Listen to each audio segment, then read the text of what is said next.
Bonjour, bienvenue à tous, encore une fois comme chaque jour, à 17 heures, pour la session d'analyse après marché.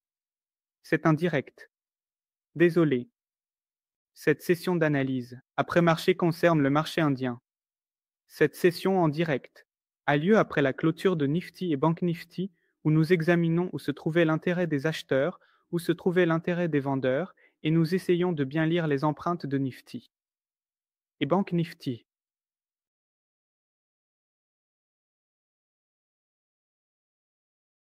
Nous examinons également les profils de volume et les empreintes. Si vous êtes nouveau et souhaitez apprendre à utiliser les ordres, ou si vous voulez apprendre à utiliser efficacement le chartisme, vous pouvez rejoindre cette session en direct, tous les jours à 17 heures. Le lien de cette session en direct est téléchargé dans toute la communauté Telegram de GoCharting, avant 17 heures, et vous voyez également cette notification ici. Dès que vous cliquez dessus, elle s'ouvre, et vous pouvez également rejoindre directement depuis le terminal de GoCharting, où les empreintes sont visibles, chaque jour. Ici aussi, il est téléchargé, avant 17 heures. Donc, GoCharting ouvre progressivement sa chaîne YouTube dans chaque langue. Si vous voulez regarder en hindi, en espagnol, en anglais, GoCharting lance sa chaîne YouTube dans presque toutes les langues. Les liens de toutes ces chaînes YouTube ainsi que les liens de la communauté sont fournis dans la description. Vous pouvez les rejoindre en cliquant dessus. Alors, voyons maintenant comment le Nifty et le Bank Nifty nous ont donné des confirmations aujourd'hui. Oui, quelles confirmations ont été données? D'accord. Avant cela, regardons une fois le profil de volume pour voir. Quelle confirmation il nous a fourni? Chaque soir, après la session en direct, nous apprenons également à marquer les niveaux selon le profil de volume. Ceux-ci ont été marqués à partir des niveaux d'hier. Ils ont été marqués devant vous tous.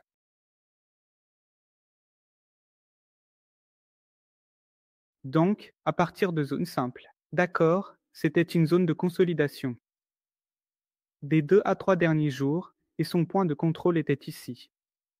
Plus son point de contrôle était également ici, et c'était le premier point de contrôle. Et le deuxième point de contrôle signifie que le marché est resté ici. Pendant un certain temps, il est resté assez latéral ici. Donc, une zone de valeur basse était formée ici. Si une cassure venait de cette plage, la prochaine zone de support que nous avions était ici, qui était cette zone de point de contrôle, et il y avait aussi une note de volume ici. Donc, le profil de volume combiné nous a donné cette confirmation. Le même profil de volume a donné la combinaison de ces deux zones de point de contrôle ici. Donc, cela a été marqué et un autre a été marqué. Les plus récents étaient la zone de valeur haute, la zone de valeur basse, puis en dessous, il y avait ceci. En dessous, il y avait ceci, et en dessous, il y avait ceci. Donc, nous avons tout marqué, et une chose très positive est que le Nifty a presque évolué à l'intérieur de ces mêmes plages. D'accord, maintenant, voyons ce que l'empreinte nous a confirmé. Au-dessus de ces niveaux, ce que le flux de commande nous a confirmé. Prenons un aperçu. Le marché était haussier, c'était un mouvement haussier aujourd'hui. Donc, s'il y a un mouvement haussier, que devrait-il se passer? Il devrait y avoir de simples acheteurs, de bons acheteurs sont venus, le flux de commandes a donné une bonne confirmation. Maintenant, nous allons voir comment nous pouvons prédire avec ce mouvement haussier, comment nous pouvons prédire, c'est-à-dire comment nous pouvions voir ce mouvement haussier sur le flux de commandes, où se trouvaient les centres d'acheteurs, où se trouvaient les centres de vendeurs. Et dans ce même mouvement haussier, l'empreinte nous a donné une très bonne confirmation. Passons à l'empreinte. J'utilise une taille de tick de 180 pour le Nifty. Ici, nous sommes autour de 180 pour la taille de tick du Nifty. D'accord, donc avant de lire l'empreinte, nous devons savoir, encore une fois, cela est expliqué chaque jour pour aider les nouveaux débutants. Pour bien lire l'empreinte, nous devons savoir ce qu'est le delta, car avec l'aide du delta, nous allons pouvoir prédire l'empreinte ici, de manière très précise. Alors, qu'est-ce que ce delta? Il est appelé la différence entre les acheteurs et les vendeurs. C'est-à-dire que nous appelons delta la différence entre les acheteurs et les vendeurs. Prenons par exemple la première bougie. De la journée de la Nifty, quel est son delta?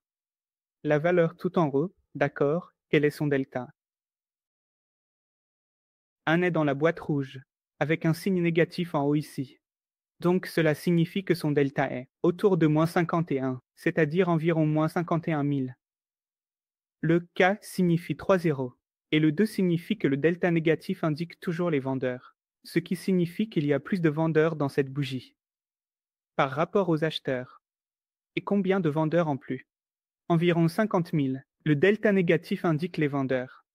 Et quelle que soit sa valeur, il y aura exactement autant de vendeurs en plus dans cette bougie particulière. Prenons la troisième bougie. C'est quoi? Nous avons un delta positif, d'accord, donc le delta positif indique toujours les acheteurs. Comme ici, c'est autour de 39 000, ce qui signifie une valeur d'environ 40 000. D'accord, donc cela signifie que le delta positif indiquera les acheteurs. Dans cette bougie, il y a plus d'acheteurs par rapport aux vendeurs. Et combien d'acheteurs en plus? Environ 40 000 acheteurs en plus. C'est simple, pour toute bougie avec un delta négatif. Et quelle que soit sa valeur, il y a eu plus d'activité de vente dans cette bougie en quantité équivalente. Pour toute bougie avec un delta positif. Et quelle que soit la valeur de ce delta positif, il y a eu plus d'achats dans cette bougie. C'est simple, c'est ce que le delta nous indique. D'accord. Donc, vous devez voir, maintenant qu'il y a certaines bougies, avec un delta très faible, comme 5 000, 11 000, parlons, à la fois des positifs et des négatifs, et certaines bougies, avec un delta très élevé, comme 51 000, encore 40 000, encore 30 000. Et il y a certaines bougies avec seulement 11 000, 5 000, 4 000, 8 000, 10 000, encore 1000. Cela signifie que les bougies avec un delta très élevé sont celles où un virus lourd est actif et où un salaire lourd est actif. Par exemple, si une bougie a un delta négatif très élevé, cela signifie qu'il y a beaucoup de vendeurs dans cette bougie. Et si une bougie a un delta positif, cela signifie qu'il y a beaucoup d'acheteurs dans cette bougie. D'accord. Et les bougies avec un delta très faible, comme seulement 11 000, 5 000, 4 000, cela signifie qu'il y a très peu d'acheteurs et de vendeurs actifs dans ces bougies. D'accord, donc les bougies avec un delta élevé ont eu des transactions importantes, d'où leur delta élevé. Et les bougies avec un delta très faible n'ont pas eu d'achat ou de vente solide. D'accord, donc les bougies avec un delta élevé ont eu des achats et des ventes solides. Et ce sont ces bougies qui clarifient la direction du marché, car elles ont eu des transactions importantes. Les bougies avec peu d'achats et de ventes ne peuvent pas clarifier la direction du marché. D'accord, donc nous allons choisir les bougies avec un delta élevé, celles avec un delta supérieur à 30 000, qu'il soit du côté positif ou négatif. Vous pouvez également ignorer la première bougie, et si vous tradez, faites-le avec prudence, car le delta de la première bougie est toujours très élevé. Exactement, ces données apparaissent également sur le marché en direct. D'accord. D'accord, maintenant la première bougie a de nouveau un delta supérieur à 30 000. Combien? 50 000. Et qu'est-ce qui est plus élevé à l'intérieur? La vente est plus élevée. Donc à gauche, c'est le côté vente et à droite, c'est le côté acheteur. Donc, dans cette bougie, qu'est-ce qui est plus élevé? La vente est plus élevée. Donc nous allons rapidement regarder le côté vente et le point particulier où il y a le plus de ventes. D'accord, j'ai ajouté le delta cumulatif, mais je ne vais pas l'expliquer maintenant. D'accord, nous prenons le delta de chaque bougie individuellement. D'accord, donc le delta cumulatif donne une vue d'ensemble, donc si vous regardez chaque bougie, c'est autant. C'est mieux que le delta cumulatif. Si vous prenez le delta de chaque bougie, c'est parce que le delta cumulatif est formé à partir des deltas individuels. D'accord, le delta négatif est au-dessus de 30 000. Ici, ce que nous allons faire, c'est observer la valeur des vendeurs et identifier le point particulier où il y a eu le plus de ventes. Parce que c'est précisément cette zone qui nous a conduit à observer un delta négatif aussi élevé. Il y a eu des ventes de 100 à 9 000 et cela s'est produit autour de 80 000, comme on peut le voir dans la zone de vente. C'est le côté de la vente. Sur ce côté de la vente, où y a-t-il eu le plus de ventes? Où se trouvent les ventes de 100 à 9 000 et autour de 100 à 9 000, à 89 000 et 79 000. Cela signifie que c'est la zone où, dans la première bougie, il y a eu beaucoup de ventes dans ces zones. dans la première bougie. Encore une fois, c'est souvent le cas. Attendez 12 bougies. Encore une fois, il y a eu des ventes dans cette bougie, mais pas au-dessus de 30 000. Le delta de vente est là, ce qui est une bonne chose, car les acheteurs ne sont pas actifs. Mais ce n'est pas une vente très importante. Regardez ce qui s'est passé. Dans la bougie suivante, cette bougie a brisé toutes les zones de vente de la première bougie, depuis la zone de vente. Maintenant, il y a eu des ventes. Tant que le marché ne dépasse pas cette zone de vente, il y a des chances que le marché reste quelque part baissier, parce que c'est l'endroit des vendeurs, où ils ont vendu. Donc cette zone sera respectée. Il est assez difficile pour le marché de devenir haussier si cette zone est brisée. Cela signifie que toutes les zones de vente, créées par les grands acteurs en vendant sur le marché, ont maintenant été brisées. Maintenant, la direction du marché est quelque part haussière. Encore une fois, nous avons également observé une activité d'achat ici. Encore une fois, un delta positif de 39, mais le problème avec cette bougie est qu'il n'y a pas eu un endroit particulier où de gros achats ont eu lieu. De bons acheteurs sont entrés, ont brisé toutes les zones de vente. Et maintenant les zones de vente sont brisées. Cela signifie que la direction du marché est devenue quelque part haussière. Encore une fois, la bougie suivante a un delta de 30. Mais à l'intérieur de cette bougie, une chose solide a été observée, une activité d'achat de 132. Exactement dans cette même zone de vente, elle a été brisée. Dans la bougie suivante, le centre des acheteurs a donné une indication haussière du marché.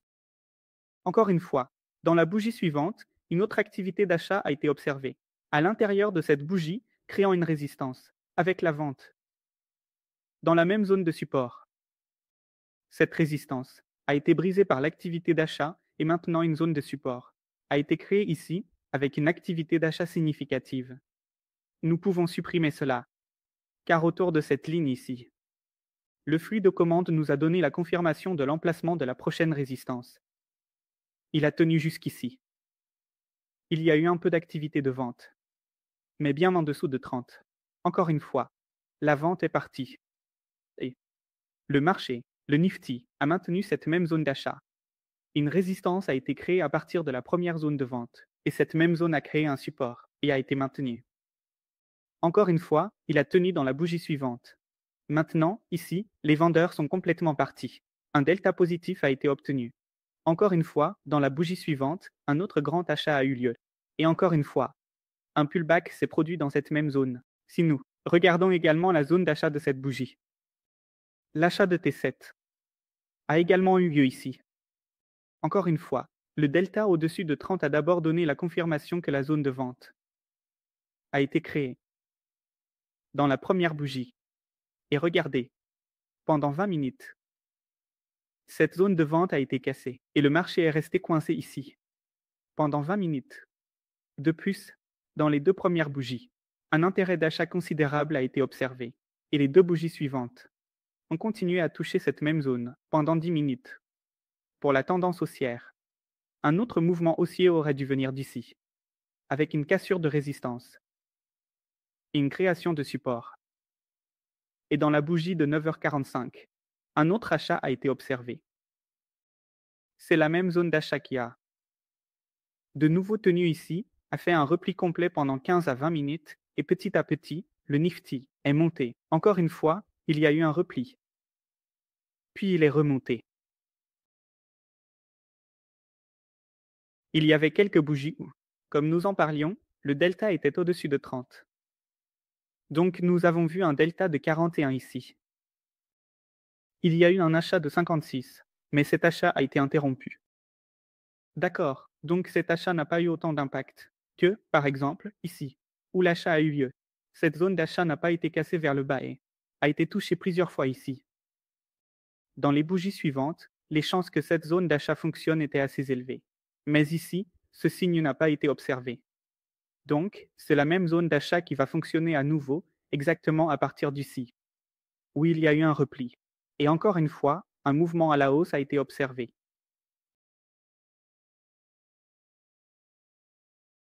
Aujourd'hui, nous avons observé le plus grand delta de la journée dans le Nifty. Quel était ce delta? Le delta de 79. Est-il du côté de l'achat ou du côté de la vente? Encore une fois, il y a eu un achat de 56. D'accord. Regarde ça maintenant. Regarde cette bougie. Son delta est d'environ 30 000. Mais si nous regardons du côté de l'achat, comme ici, nous avons trouvé un delta de bougies autour de 80 000. Il y a eu l'achat le plus important de 56 000. Mais dans la bougie suivante, regarde, le delta est d'environ 30 000. Et ici, il y a eu un autre grand achat. Il y a eu un achat de 50 000 et un achat de 21 000, totalisant 77 000. Cela signifie, regarde, un achat de 56 000 et un achat de 16 000, un achat de 26 000, mais qu'est-ce qui s'est passé ici? Le plus grand achat a été de 58 000 et en même temps, il y a eu un achat de 20 et 1 000. Cela signifie que ces zones d'achat qui ont été créées comme ces zones d'achat qui ont été créées, mais ici, il y a eu un petit twist, car au moment du repli, ces zones d'achat n'ont pas été maintenues. Cela signifie que cette activité d'achat a été absorbée. Quelque part, c'était une absorption claire, mais pas encore complètement, car l'achat s'est fait, en particulier sur deux chandeliers. Si l'achat avait eu lieu sur un seul chandelier, comme on ne verrait pas un delta positif sur ce chandelier, l'achat se serait limité à ce seul chandelier. Donc, ici, on a vu un symbole clair d'absorption d'achat, mais l'achat s'est fait sur deux chandeliers, et a commencé dès le début ici, continuant, à partir de là. D'accord, cela a donné un léger signe. Dès que cette zone d'achat a été rompue ici, c'est l'endroit où la tendance baissière pourrait apparaître. On a vu un peu d'absorption d'achat, mais encore une fois, le pullback s'est produit au-dessus des zones d'achat, coincées de la même manière. Et on a vu à nouveau un mouvement à la hausse. Après cela, il n'y avait rien à voir en termes de vente nulle part. Avis de la vente à l'intérieur d'un chandelier. Voici l'activité de vente à 38 000, mais encore, on a remarqué que chaque fois qu'une tendance haussière se produit, on observe souvent des ventes à ces niveaux. Donc, cela ne signifie pas que le marché est devenu complètement baissier. Il se peut qu'il y ait ici prix d'acheteurs limités qui entrent dans leur position par le biais d'achat. C'est exactement ce qui s'est passé. Dès que cette vente a eu lieu, un retournement s'est produit juste ici. D'accord. Et après cela, il n'y a pas eu de delta aussi important. Donc, si l'on regarde un aperçu clair du Nifty aujourd'hui, la zone la plus importante était celle de la première bougie où il y a eu le plus de transactions. D'accord. La vente a eu lieu ici, c'était aussi une zone de support qui a été rompue au moment de la vente. Dans la bougie suivante, c'est-à-dire qu'une bougie a tenu, et dans la bougie suivante, les acheteurs sont entrés et ont brisé la zone de vente qui avait créé une résistance. Une résistance a été rompue, ce qui signifie que cela fonctionnera comme un support, et la bonne confirmation était qu'il a été brisé avec l'achat. La bougie suivante a donné une confirmation, encore plus solide. Quelle confirmation a-t-elle donné? Qu'ici, nous avons vu un achat de ce point à ce point. Les deux bougies suivantes ont pris un recul, sans montrer d'intérêt de vente, et dans un mouvement à la hausse, une direction à la hausse est apparue. Le marché a montré une tendance haussière avec des achats. C'était la zone où nous avons vu un autre achat à venir. Il y a eu un bon maintien ici aussi, avec des achats, mais cela n'a pas créé une zone de support suffisante, donc il y a eu un nouveau recul. Et maintenant un mouvement latéral. C'était la zone où nous avons vu une légère éjection d'achat, mais pendant le recul, tant que ces zones d'achat existent, il est difficile de dire qu'une tendance baissière va apparaître. Partout, il y avait des achats continus sur le Nifty et, encore une fois, le recul a montré un mouvement à la hausse. Voyons maintenant ce qui s'est passé aujourd'hui avec le Bank Nifty. Oui, comment cela s'est manifesté? Le Bank Nifty était assez simple. Le volume du Bank Nifty disparaît lentement, mais le flux de charge de Shri donne une bonne confirmation. Ici aussi, encore une fois, il y a eu des ventes dans les deux premières bougies. Regardez. Des ventes de 24K et 14K. Mais il y a eu des ventes de 22K ici. Regardez l'impression montante. Et dans la bougie suivante, voyez, il y a eu des ventes de 30K et 26K. Cela signifie que même si le delta est plus élevé, il y a eu plus de ventes ici. D'accord, regarde ça, le delta minimum nous donne cette confirmation. Que vers ici, il y a eu des ventes d'environ 30K, mais à la fermeture de la bougie. Les acheteurs ont pris le dessus, ce qui signifie que les vendeurs ont cédé. Et les acheteurs ont pris le contrôle. Donc, toutes ces ventes. Qu'est-ce qui s'est passé ici?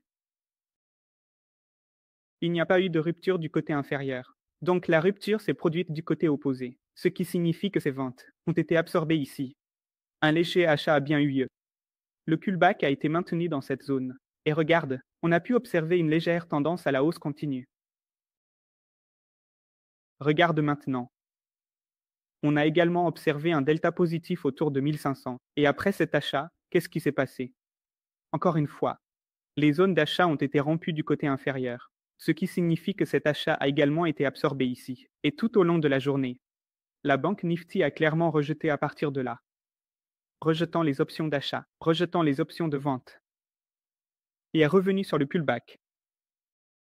Toute la banque Nifty est restée. Donc, c'était une analyse rapide d'aujourd'hui de la Nifty et de la banque Nifty. Cette vidéo sera téléchargée sur la chaîne YouTube, peu de temps avant la nuit. Veuillez l'aimer. Si quelqu'un habite là-bas, merci de commenter. D'accord, et vous trouverez également les liens vers toutes les autres chaînes dans la description de cette vidéo. D'accord, merci.